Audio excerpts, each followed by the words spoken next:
सी बात है।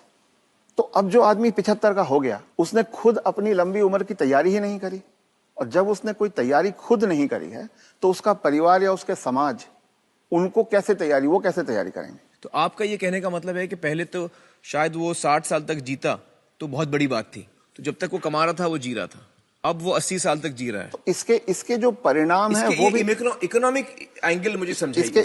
इसके इकोनॉमिक एंगल बहुत भयावह है। आज हिंदुस्तान में 60 साल की उम्र में आपने एक आदमी को रिटायर कर दिया। आदमी को अगर 80 साल तक जीना है तो 20 साल के लिए उसको अपना इंतजाम करना है।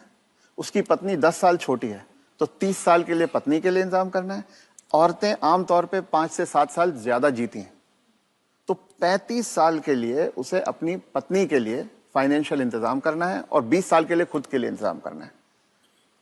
आज के इन्फ्लेशन में, आज की महंगाई में कितना भी पैसा आप एक जगह रख दीजिए, क्या वो 35 साल तक खींच सकता है? ये प्रैक्टिकल नहीं है। और जैसे जैसे उम्र बढ़ती जाती है उनके बच्चों की उम्र भी बढ़ रही है जी। जो आज 70-75 का होगा, बच्चे भी तो 50-55 के हो रहे होंगे। वो अपना बुढ़ापा देखेंगे, वो अपनी लड़की की शादी देखेंगे, वो अपने मकान की किस्त चुकाएंगे। तो जो पीढ़ियों के बीच की जो दूरियां हैं वो बढ़ती जाती हैं। ये इकोनॉमिक वजह से बढ़ रही है। इकोनॉमिक वजह से बढ़ रही हैं। तो अब वो जो कॉन्सेप्ट है कि 60 साल की उम्र में हम रिटायर हो जाएं, उससे बाहर निकलना होगा।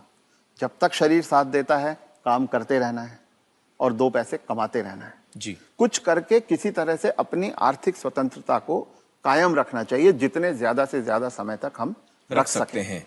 अपने आप को वोकल रखना भी बहुत ज्यादा जरूरी है।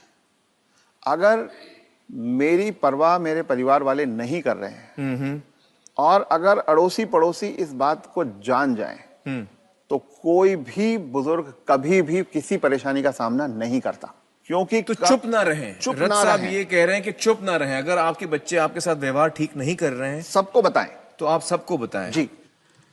रथ साहब, बहुत सारे जो बुजुर्ग हैं हमारे समाज में, उन पे प्रेशर आता है बच्चों की तरफ से कि आपकी जो जायदाद है या जो घर है या जो प्रॉपर्टी है, जो कुछ भी आपके पास है, वो आप हमारे नाम कर दें। इस पे आप कुछ टिप्पणी देना चाहेंगे? पहला ये कि किसी भी हालत में आपके पास जो भी धन संपदा है, जो भी आपके पास आर्थिक साधन है, वो जब तक आप और आपकी पत्नी जीवित हैं किसी और के हाथ नहीं जाना चाहिए। कितना भी प्यार करते किसी के नाम पे नहीं जाना किसी चाहिए। बच्चे, किसी बहू, किसी पोते, किसी के नाम पे ना जाए, कितना भी आप प्यार करते हो। क्योंकि जब तक अगली पीढ़ी को पिछली पीढ़ी का सामान कुछ मिलता नहीं है तब तक वो उनकी इज्जत करते रहते हैं। वो हाथ पांव भी दबाएंगे, वो अस्पताल भी ले जाएंगे, वो दवा दारू भी करेंगे। और वो ही माँ बाप सबसे ज्यादा सफर करते हैं जो अपने प्यार के कारण उमड़ते चले जाते हैं। मेरा बेटा, मेरी बेटी, मेरी बहू, मेरा पोता, जो ये मेरा मेरा करना जिसने शुरू किया, बस वहीं से उनके दुर्गति के दिन शुरू हो जाते हैं। इसलिए सबको ये ध्यान रखना चाहिए कि कुछ भी हो जाए, कोई प्रलोभन आए, कोई इमोशनल ब्लैकमेल हो, कुछ हो, उन्हें अपने पास अपनी चीज को रखना चाहिए। अपने बच्चों से शेयर करें तो अपनी मन की खुशी को शेयर करें, अपने पैसे को शेयर ना करें। जी।